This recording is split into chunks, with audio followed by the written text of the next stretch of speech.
many of the choices that I made for myself and for my son, I specifically made for the purpose of being within the Jewish community and not taking advantage in a bad way, but reaping the benefit of the support that's available in the Jewish community. So where did I come from?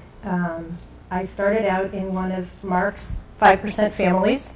I grew up in New England in the 60s and 70s. I had a mom and a dad who were Jewish, who were married to each other. I had 2 brothers, dog, lived in a house in a reasonable middle-class neighborhood. My father came from an immigrant home. He grew up speaking Yiddish as his first language. My mother grew up in an assimilated, but Jewish-affiliated home. We were Jews. Jews looked a certain way. Their names were certain names. It was very easy as a child to know who was Jewish. We weren't Orthodox, but we did go to an Orthodox shul, which was great. And my brother and I went to Jewish day school. I figured that when I grew up, I would get married and have a family, right? That's what those people did. But that didn't happen. We won't go into that. I moved to the Bay Area in early 1990 and started to check out the Jewish community around here. I had drifted away, as people do. And one thing that was very, very striking to me in the Bay Area Jewish community was how many young adults, teens, 20s, 30s, were just beginning to learn about their Jewish ancestry. They did not grow up with anything in the home. And I really admired that they were able to take on at that point in their lives what I never thought about because it was always just there. I really, more than ever, began to appreciate what my parents had given me that I did not appreciate as a child or a teen. And when I was in my early 30s, I decided to have a child on my own. I did speak to a sociologist friend about why there are so many single Jewish women, which is a whole other topic. But I went to a group, Single Mothers by Choice, which is not a Jewish organization, but there are a lot of Jewish women that I met through it, and I am still in touch with many of them, and we support each other.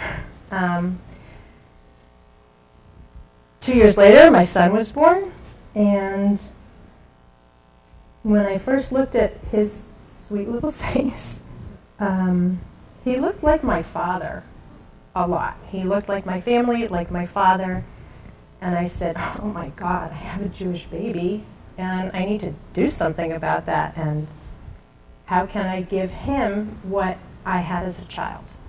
I knew that as a 2-person family, it was harder to create that sort of environment in the home. So I made choices that enabled me to create an external, communal Jewish experience, since Judaism, for the most part, is about family and community. I ended up, when he was in preschool, deciding to work in the Jewish community. I worked at Berkeley Hall for 2 years. I met Don. And I've now been at the Jewish Federation in Oakland for almost 10 years. And in part, well, I found both of those jobs and the home where we live today through networking in the Jewish community. So in those ways, the community supported me by enabling me to have a livelihood and a home. And we live now in a very close community. We go to Beth Israel in Berkeley, which is, for those who might not know, a modern Orthodox synagogue. My son goes to Oakland Hebrew Day School. I decided when he was quite young that he needed to go to day school. And again, it never crossed my mind that the community would not be there to support the education of my child. I know that as a group, Jews tend to support educating their young, whether it's their biological young or just Jewish children in the community. And that's critically important because I don't have a huge income and I don't have a trust fund, but I'm able to give my son a good Jewish education. next year's high school, and he's looking at going to the Jewish Community High School, which surprised me. It's not what I expected from him, but I guess all those years of Jewish day school are paying off. And I'm really glad that he's made that choice. I think that's a really good choice for him. A few years ago, I had a very serious medical problem, and I don't know what I would have done without my synagogue community.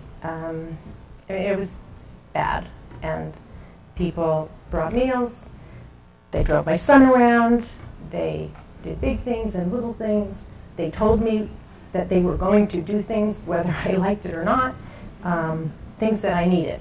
None of these were things that were not needed. And although I'm aware that any type of like a spiritual community, you don't have to be Jewish to have a community that supports you and that bonds you together. But I think that Jews, more than other religions, at least in my experience, do come together to take care of their own.